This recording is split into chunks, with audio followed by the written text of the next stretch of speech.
Hay muchas preguntas con las que nos enfrentamos a diario. Todos buscamos respuestas que harán una verdadera diferencia en nuestras vidas. Es difícil imaginar que esas respuestas están justo frente a nosotros. Prepárate para encontrar respuestas en la Biblia con Bayless Conley. Hola amigo, estamos en la segunda parte de un mensaje sobre buscar ciertas cosas en nuestras vidas. ¿Sabes? Hay cosas que están dentro de la esfera de la voluntad de Dios, pero no vamos a experimentarlas si no las buscamos. Y sé que algunos dicen, si el Señor quiere que lo tenga, lo tendré. Amigo, no es necesariamente así. La Biblia específicamente nos dice que busquemos ciertas cosas. Una de ellas es el conocimiento de Dios, y aún Dios dice, mi pueblo perece por falta de conocimiento. Mi pueblo va en cautiverio por falta de conocimiento. Y hemos estado hablando de buscar el conocimiento a través de la palabra, a través de la oración, y al entrar al mensaje de hoy, vamos a hablar de aprender sobre Dios con las personas que caminan con Él. La Biblia dice que el que con sabios anda, sabio se vuelve. El que con necios se junta, será destruido.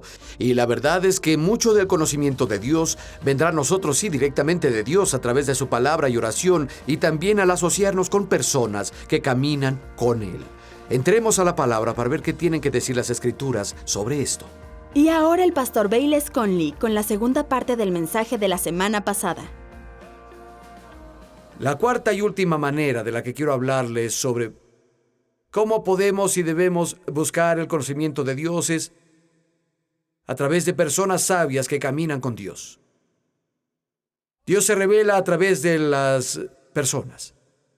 Josué aprendió de Dios de Moisés, Eliseo aprendió de Dios de Elías, Timoteo y Tito y Onésimo aprendieron de Dios del apóstol Pablo. Y algunos me han oído hablar sobre estas personas antes, pero hubo una mujer anciana, todos la llamaban mamá, y ella se volvió mi amiga cuando era un joven creyente. Ocasionalmente iba a su pequeño rancho y ordeñaba sus cabras. De hecho, apuesto a que aún puedo hacerlo. Podría mojarlos en la primera fila desde aquí. Tenía competencias con otras personas. Aprendí a ordeñar cabras profesionalmente. Y mamá tenía 80 años. Ella había fundado 2 orfanatos en el extranjero. Los mantenía ambos. Estaba criando a 6 huérfanos adolescentes. Sola. Eran de otro país. Los criaba en su casa. Tenía un pequeño negocio de comida saludable. Hacía estos grandes lotes. Recuerdo este enorme caldero de algo parecido al bálsamo de tigre. Y estas tiendas de comida saludable en toda la nación le compraban a ella, y luego cada verano ella conducía a diferentes iglesias, conducía ella misma y predicaba. Cuando yo iba allá a ordeñar sus cabras, preguntaba, oye, ¿dónde está mamá? Ah, está arriba. Y yo subía, y ella estaba caminando de un lado a otro en su recámara, orando en lenguas. Y decía, hola mamá, ella decía, hola Bayless, espera unos minutos, y me paraba ahí y ella caminaba de un lado a otro por 10 minutos y solo oraba en espíritu, oraba. Y cuando terminaba decía, siéntate, hijo, ¿qué puedo hacer por ti? Y yo le hacía preguntas sobre la Biblia. No imaginan cuánto me ayudó. Era la personificación de fuerza y confianza en Dios. Incluso a su edad avanzada, aún era un dínamo para Dios. Ella me enseñó algunos secretos que me han ayudado hasta ahora. Había otra pareja de ancianos que eran mis amigos. Y no tenía muchos amigos en la iglesia, como compartía antes. La mayoría en la iglesia me tenían miedo, porque no me veía como ellos. Venía de un trasfondo diferente y la mayoría ni siquiera me hablaba. Es muy fácil, ¿saben?, darse cuenta de que la gente me tenía miedo. Pero esta pareja mayor me adoptó y me enseñaron mucho sobre el Espíritu Santo. Ellos imponían manos en mí, lloraban por mí, y en un momento absolutamente crítico de mi vida, en un momento crucial, me dieron algunos de los mejores consejos que he recibido. Tal vez no estaría aquí parado hoy si no fuera por el consejo que esta pareja me dio. Y escuchen, estaré eternamente agradecido por todo lo que estas personas sembraron en mi vida. Las cosas que Dios puso fuertemente en ellos, me las pasaron a mí. ¿Saben? Eso es lo que Dios quiere que todos hagamos. El apóstol Pablo la capturó muy bien cuando le escribió a Timoteo en 2 de Timoteo 2:2. Dice: lo que me has oído decir en presencia de muchos testigos, encomienda a los creyentes de confianza, que a su vez puedan enseñar a otros. Proverbios 13:20 dice: el que con sabios anda, sabio se vuelve. El que con necios se junta, será destruido. Aprendemos de aquellos con quienes nos asociamos, tanto lo bueno como lo malo, y la verdad es que solo podemos pasarle a otros lo que tenemos y quiénes somos. Cuando se trata de las cosas de Dios, no puedes revelar más de Dios de lo que has experimentado. Saben, estaba en la universidad en Oregon y tomaba clase de prácticas y religiones nativoamericanas. Y el hombre que enseñaba era un hombre maduro, aspirante a gurú, un profesor que fumaba hierba. Y él no tenía ni idea. No tenía experiencia con ningún grupo nativoamericana, solo tenía conocimiento de libros. Era una clase difícil de tomar. Yo podía leer los libros solo, me era difícil permanecer despierto en clase. Pero él básicamente compartía lo que había leído en libros.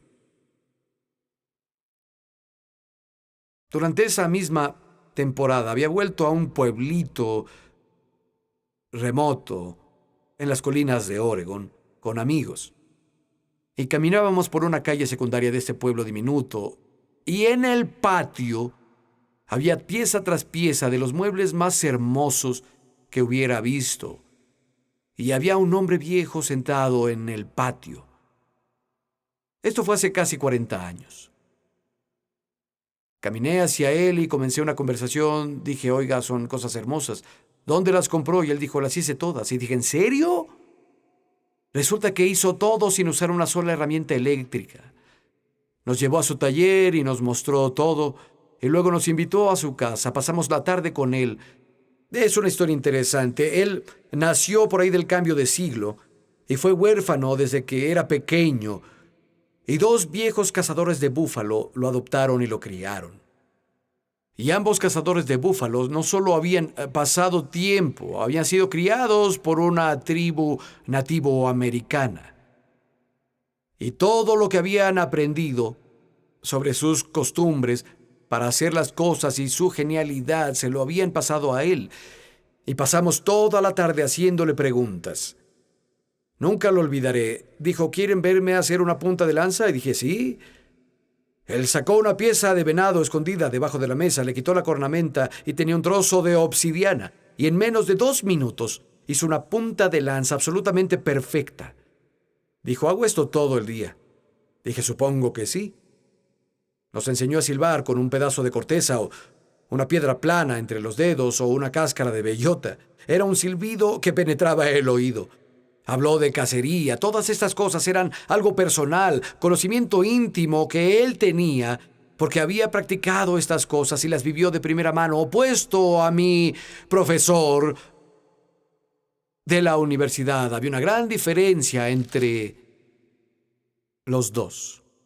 Saben, Dios ha elegido, entre otras maneras, darse a conocer, revelarse a través de las personas que lo conocen. Dios ha elegido llevar a las personas a la salvación a través de la locura de la predicación. Saben, cuando le di mi vida a Cristo, no estaba buscando un nuevo set de reglas y normas o una nueva doctrina que digerir. Estaba buscando a Dios. Y esa noche, cuando este pequeño drogadicto se sentó en esa misión de Medford, Oregon, personas se pararon detrás de ese púlpito gigante de madera y testificaron, y Dios los usó para responder preguntas a mi corazón. Personas que conocían a Dios me ayudaron a llegar a Dios. Escucha, esta es la búsqueda más importante que hay. La búsqueda del conocimiento de Dios, la búsqueda de conocerlo a Él. Vayan conmigo, por favor, a Romanos capítulo 12 para cambiar de velocidad aquí. Romanos capítulo 12, y voy a comenzar leyendo el verso 9 hasta el verso 13. El amor debe ser sin hipocresía. Aborrezcan el mal. Aférrense al bien. Ámense los unos a los otros con amor fraternal, honrándose y dándose preferencia mutuamente. Nunca dejen de ser diligentes. Con el fervor que da el Espíritu sirvan al Señor. Alégrense en la esperanza, muestren paciencia en el sufrimiento, ayunen y perseveren en la oración. Ayuden a los hermanos necesitados, practiquen la hospitalidad. Estos versos contienen varios mandamientos. Vamos a ver solo uno: hospitalidad. Quiero hablarles sobre la búsqueda de hospitalidad. Estoy leyendo de una versión antigua, dice: practiquen la hospitalidad. La palabra practiquen es la misma palabra traducida por busquen a lo largo del Nuevo Testamento. De hecho, la vez pasada, cuando vimos donde decía que buscáramos la paz y la santidad, sin las cuales nadie vería al Señor, la palabra busquen ahí es idéntica a la palabra griega que tenemos aquí. Dice que busquemos la hospitalidad. La hospitalidad literalmente significa, la palabra griega, ser amable con los huéspedes, ser amigable con los extraños, abrir tu corazón y tu casa a otros. De hecho, dice: búsquenla. Creo que buscar la hospitalidad es una de las formas más grandiosas de demostrar el amor de Cristo. Algunos me han escuchado compartir esto antes. Aún recuerdo, fue nuestra luna de miel. Janet y yo, al final de nuestra luna de miel, volamos a Wisconsin porque su familia no pudo venir para la boda aquí en California. Así que fuimos para allá para tener una ceremonia, y yo estaba programado para predicar el domingo en una iglesia. Sí, prediqué en nuestra luna de miel. Y estábamos en quiebra. Gastamos todo lo que teníamos, que no era mucho. Y había predicado con todo mi corazón el domingo en la mañana. Y cuando terminó el servicio, nos encontramos parados en el recibidor, sintiéndonos muy raros. El pastor se había ido. No se dijo nada sobre una ofrenda. Ambos teníamos hambre, ni siquiera teníamos dinero para comprar una hamburguesa. Literalmente no teníamos dinero para una hamburguesa. Y recuerdo que estábamos parados ahí, viéndonos como, bueno, el pastor se fue, obviamente no van a dar una ofrenda. ¿Qué hacemos? Y una pareja de ancianos se nos acercó y dijeron: ¿les gustaría ir a comer a nuestra casa? Y yo dije: ¿sí? ¿Y saben qué? Hasta ahora no recuerdo qué prediqué, pero recuerdo que comí carne asada y vegetales. Y recuerdo a una pareja de ancianos que buscaron con amabilidad y hospitalidad a un par de chicos que se sentían muy raros y muy fuera de lugar. Impactó nuestras vidas. Recuerdo que un par de años luego, unos años luego, estábamos en Inglaterra. Llevé a la familia conmigo, estaba predicando en muchas ciudades en Inglaterra. Teníamos un presupuesto extremadamente apretado y estábamos felices de que una familia nos había ofrecido recibirnos por una noche. Había predicado en su iglesia el domingo. Era una iglesia muy grande, una iglesia muy conocida en el área, tenía toda una historia de impactar a la región.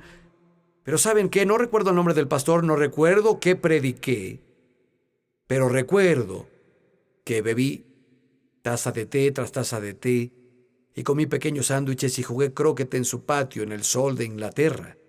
Recuerdo que mis hijos reían y se sentían en casa.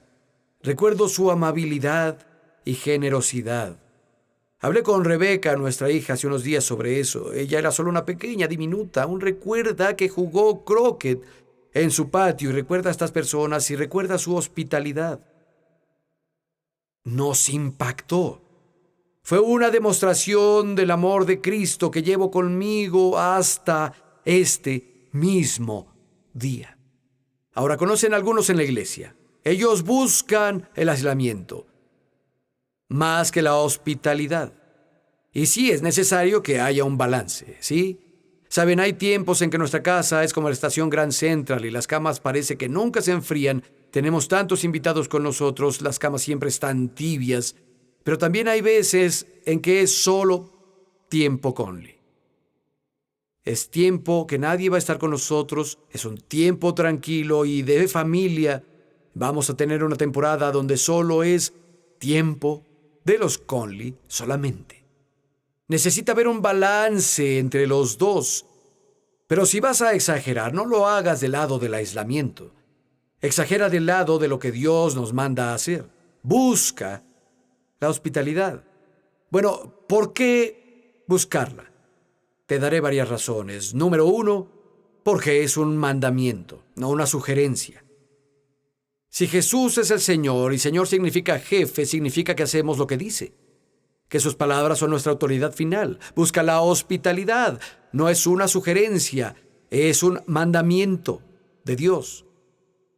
La segunda razón, la hospitalidad abre puertas para que nuevas relaciones y amistades se desarrollen.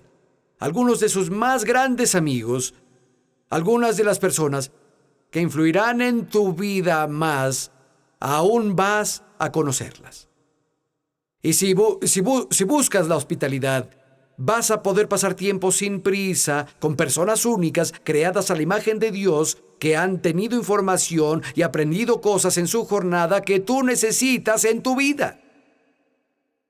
Son impresionantes algunas de las relaciones y amistades que se dan a través de la hospitalidad. Fascinantes, cosas útiles se pueden aprender a través de mostrar hospitalidad a las personas.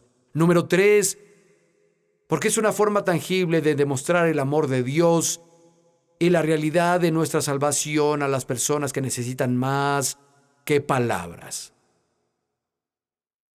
¿Saben qué? Nuestras acciones predican un sermón a los corazones de las personas que buscan la realidad.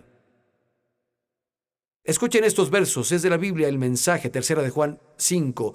Estimados hermanos, cuando extienden hospitalidad a nuestros hermanos creyentes, aun cuando son extraños, hace que la fe sea visible. Recuerdo que Janet y yo éramos recién casados, vivíamos en una pequeña casa vieja, y nos preguntó alguien, oigan, hay un misionero de India que conozco y su padre es creyente y vendrá a Estados Unidos, y creo que era la primera vez que su padre estaba, tal vez en Estados Unidos. Y dijo, Janet y tú podrían hospedarlo, y dijimos sí. Aún recuerdo al hermano David. Y pensábamos que teníamos esta casa vieja que no era mucho, pero para él fue la absoluta opulencia. Y yo estaba impresionado. Caminó por toda la casa, maravillado, y pensé, por esta cosa vieja. Y recuerdo que después de que comimos, se fue a lavar los platos y dije, no, lo pondré en el lavavajillas. Dijo, ¿qué? Nunca había visto un lavavajillas automático, estaba fascinado. Puse la vajilla ahí y dije, presionas aquí y los lavará. ¿En serio? Y nos la pasamos muy bien con el hermano David. Para Janet y para mí nos mostró cómo debemos apreciar las cosas que teníamos y no darlas por hecho y darnos cuenta de lo ricos que éramos. Pero para él le hizo la fe visible que éramos personas del otro lado del mundo, de una cultura completamente diferente y que teníamos los mismos valores en la vida que él y que habíamos sido impactados por el Salvador como él había sido impactado por el Salvador. Y amigo, hay gente que va a necesitar más que palabras. Y la hospitalidad es una forma de ponerle al evangelio ropas de trabajo. Muy bien. La cuarta razón, el cuarto porqué de la hospitalidad, es porque lo que hacemos, por la más pequeña e insignificante de las personas, lo hacemos para Cristo. Recuerden que Jesús dijo en Mateo 25, tuve hambre, me diste algo de comer. Tuve sed y me diste algo de beber. Estuve enfermo y me visitaste. Estaba en prisión y fuiste a verme. Fui extranjero y tú me recibiste. Y dijeron, Señor, ¿cuándo? ¿Cuándo tuviste hambre? ¿Cuándo tuviste sed? ¿Cuándo estuviste en prisión? ¿Qué hiciste? ¿Cuándo estuviste enfermo? ¿Cuándo te mostramos hospitalidad? ¿Cuándo fuiste extranjero y te recibimos? Recuerden, la hospitalidad es apreciar a los huéspedes. Es mostrar amabilidad a los extraños. Jesús dijo, cuando hicieron esto al menor de ellos, lo hicieron conmigo. Y ahí en Mateo 25 dice al final de la palabra, cuando Él se siente en su trono de gloria, reunirá a todas las naciones del mundo. Como un hombre reúne a sus ovejas y sus cabras y pondrá las cabras de un lado y a las ovejas del otro, y a un grupo le dirá, oye, fui extranjero y me abriste tu casa.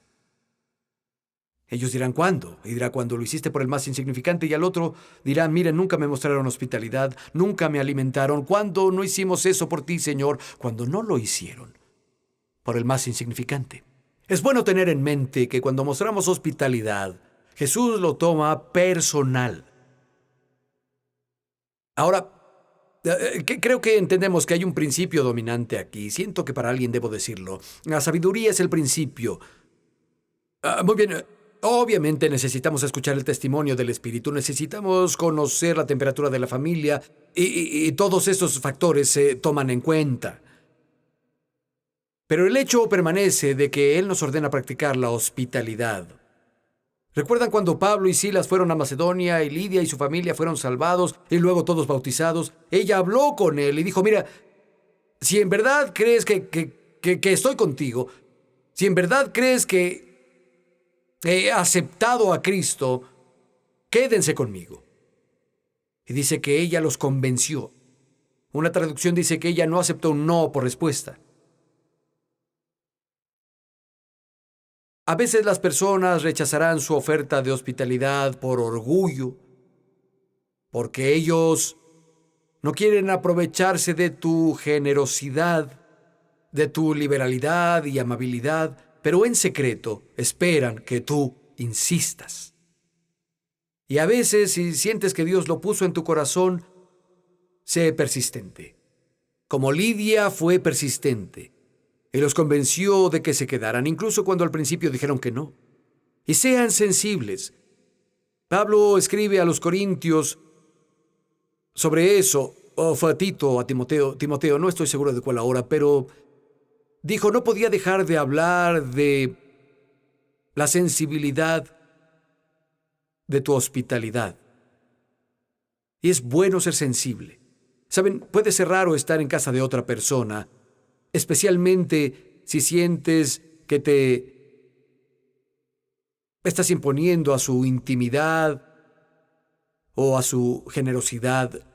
Se necesita un don para hacer que alguien se sienta bienvenido. Necesitamos ser sensibles a las personas. Algunas personas sé que piensan, pero solo tengo un apartamento diminuto, no tengas miedo de comenzar pequeño. La hospitalidad tiene más que ver con lo que está en tu corazón que con lo que posees. He comido cabra asada y bebido un té muy raro que los chicos locales que me acompañaban no quisieron, en una tribu indígena remota en las montañas de México. Y me hicieron sentir como un rey. Un invitado absolutamente honrado. De hecho, la cabra que asaron fue un regalo extravagante. Pero por otro lado, he comido pequeños bocadillos en lo que las personas llamarían un palacio, rodeado por muebles que las personas asociarían con riqueza excesiva, y me hicieron sentir más como un intruso que cualquier otra cosa. Seamos sensibles. Vamos a abrir nuestro corazón con lo que tenemos y compartirlo con otras personas. Vamos a ser hospitalarios. Busquemos el conocimiento del Señor y busquemos la hospitalidad. Quédense al final del programa para recibir palabras de inspiración del pastor Bayless. Amigo, espero que haya sido bendecido a través de la transmisión. ¿Sabes? Cuando se trata de la hospitalidad, lo último de lo que estábamos hablando y buscando en la palabra de Dios, tengo que decirte que es algo muy querido y cercano a mi corazón. En mi casa hacemos todo lo que podemos para ser hospitalarios, para hacer que las personas se sientan como alguien de la familia. Y creo que honestamente es uno de los grandes elementos que está faltando en la iglesia en muchas circunstancias. Cuando alguien entra al edificio de una iglesia y va a donde una familia de la iglesia está adorando, lo último que deben sentir es que son un extraño o alguien externo. Sabes, en el Antiguo Testamento Dios dijo, recuerden al extranjero, porque ustedes fueron extranjeros en la tierra de Egipto, conocen el corazón de un extraño. Y creo que algunos hemos olvidado de dónde venimos, lo aislado que nos sentíamos. Y solo quiero animarte. Tal vez estás yendo a una iglesia y se siente un poco fría por dentro. está lejos de la emoción, de ser aceptado, que te hagan sentir parte de la familia. Quiero lanzarte un reto. ¿Por qué no eres un agente de cambio? Piensa cómo sería si tú entraras ahí por primera vez y fueras bienvenido y te hicieran sentir como familia. Da todo lo que tienes y acepta a alguien y anima a alguien. Nunca se sabe, podrías estar hospedando a un ángel sin saberlo. Podrías estar hospedando a alguien que va a cambiar el mundo para Cristo, pero sé hospitalario. Trata a las personas como si fueran el Señor mismo. Hay bendiciones en eso para ti. Y ahora, un mensaje inspiracional del pastor Bayless Conley. Mateo 6, verso 31 al 33. Así que no se preocupen diciendo qué comeremos o qué beberemos o con qué nos vestiremos, porque tras todas estas cosas andan los paganos. El Padre Celestial sabe que ustedes las necesitan. Busquen primeramente el reino de Dios y su justicia, y todas estas cosas les serán añadidas. Prioridades. Saben, Jesús dijo que busquemos primero el reino. Si ponemos lo espiritual sobre lo material, si ponemos nuestra búsqueda de Dios sobre todas nuestras búsquedas personales, entonces todas las cosas por las que solemos preocuparnos nos serán añadidas. Si puedes, pon tus prioridades en orden y pon a Dios primero en tu vida. Él promete cubrir todas esas necesidades y creo que podemos buscar a nuestro Padre Celestial para que cubra nuestras necesidades en cuanto a vestido, comida, renta o cualquier otra cosa terrenal que nos preocupe. Sé que para algunas personas esto parece muy simplista, lo quieren desechar como una noción infantil, pero amigo, eso es un grave error. Pon primero lo primero, pon a Dios primero, y eso significa algo para ti. Para algunos va a ser darle a Dios la primera parte de su ingreso porque nunca antes lo han hecho y la palabra nos enseña que lo honremos con los primeros frutos de nuestro ingreso. Debe ser primero. Para otros significa darles la primera parte de tu tiempo durante el día. Pasa el principio de tu día leyendo la Biblia, orando. Para otros significará que necesitan ir a la iglesia de manera regular. Pero como sea que esto se traduzca para ti, necesitas ejercitarlo de forma práctica. Busca primero el reino de Dios y su justicia y lo que es justo para Él. Y todas esas otras cosas por las que te preocupas, Dios dijo que Él las cubrirá y que te serán añadidas. Esperamos que hayas disfrutado el mensaje de hoy. Ordena tu copia del mensaje de hoy en DVD, CD o MP3.